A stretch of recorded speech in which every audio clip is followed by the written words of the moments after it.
returns is a reminder that I'm not out of the clear. Another nightmare that I suffer while I sleep. Absolutely killer. It was a really good show. People went nuts. We had a big pit. We played well, I think, as well.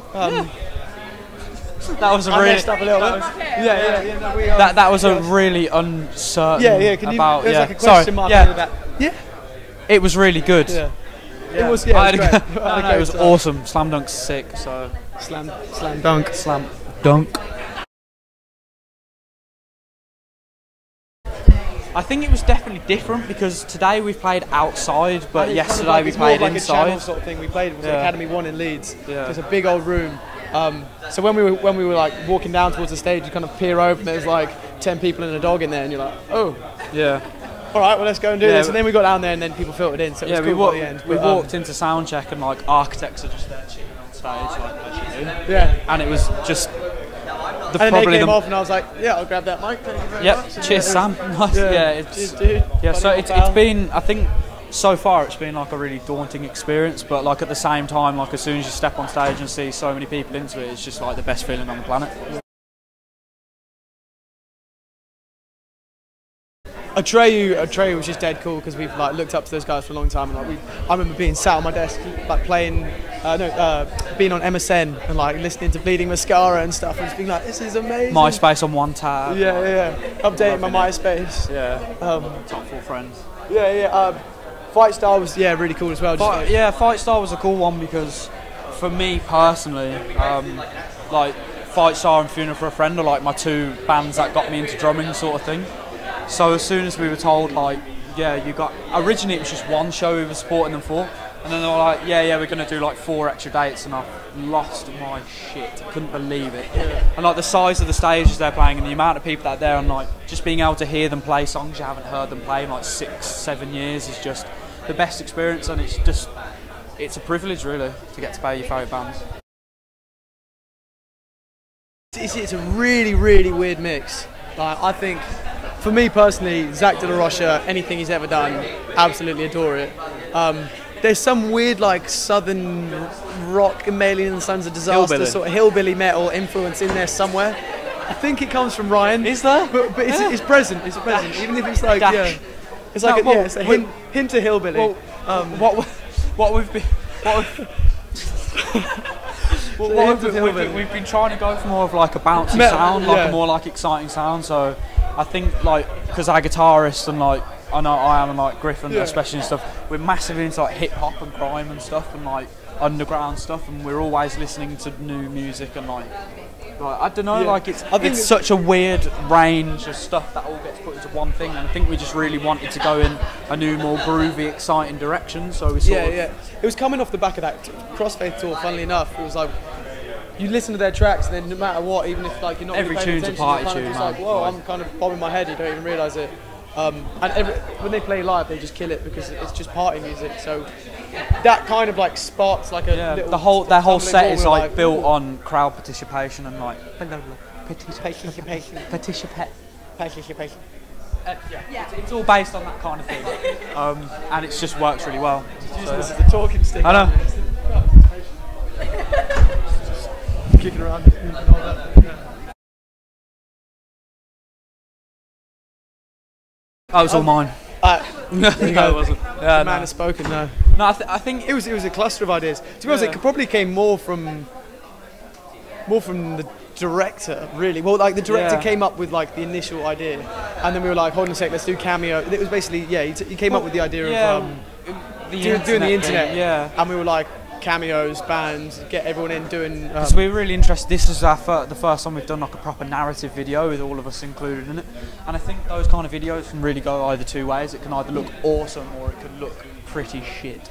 So I think we were really nervous about it. So we spent ages sort of mulling over ideas and arguing about things and who's doing what and I think it's turned out like exactly how we actually wanted it to turn out, like because that's what we were worried about. We thought we'd come out with something like I'm alright with that, like whatever. Especially when there's like a comedic element. Like, it's so easy to do really badly doing that. So we're just happy that everyone's turned around and been like, this is sick, instead of being like, you're a bunch of idiots.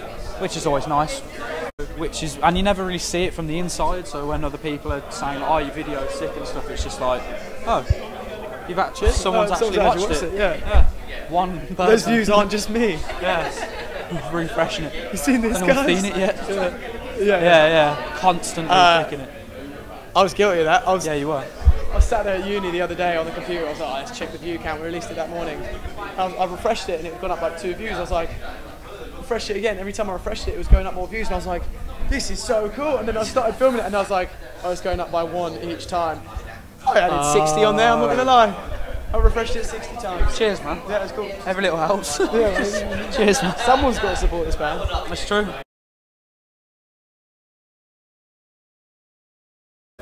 I think we're just all with the album more. I think it's more about. I think it's definitely important for all your songs to have a message, not necessarily one that's like a proper emo one. Just like even if it's just like it's got to mean something. Yeah, people have got to be able to relate to it because there's no point in standing on a stage in front of all these people if not one person there can turn around and go, yeah, I can relate to this. Yeah, that's like I don't know. The easiest thing that you want to. Personally, for like writing lyrics, the easiest thing I want to write about is just like my own whatever, my own problems, my own likes, dislikes. But I try to kind of, I'll write the lyrics and then I'll try and make it so that it's relatable to everyone, so it's not just like a me show, do you know what I mean? Because there's 4 other guys in the band who also have to attach themselves to those lyrics. I just hit things. Yeah. I want everyone to be able to relate to that. Yeah.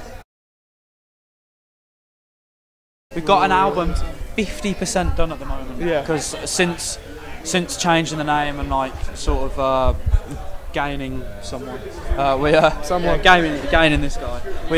We've just been really taking our time to sort of not really find our sound because I don't think you ever find your sound sort of thing.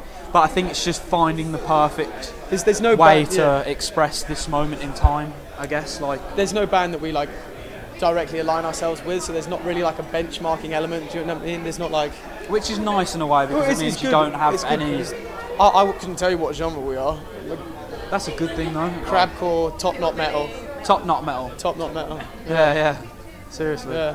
3 people in our crew have top knots. Yeah. Why? It's bad. Well, I was going to get it cut off in the video, it would have been perfect. Yeah, like, you know like those videos where they snip them off? No, they go around cutting off the top knot.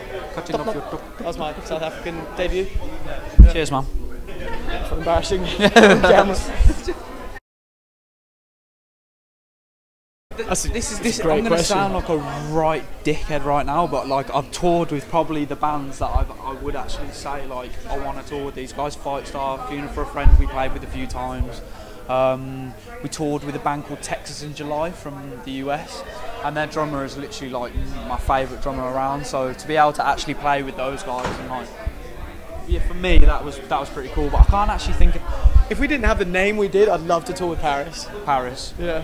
Yeah. Call it the V Tour. Yeah. The V Tour. The V Cool Tour. The V. The V. Cool. V. Cool. The very cool tour. The very good.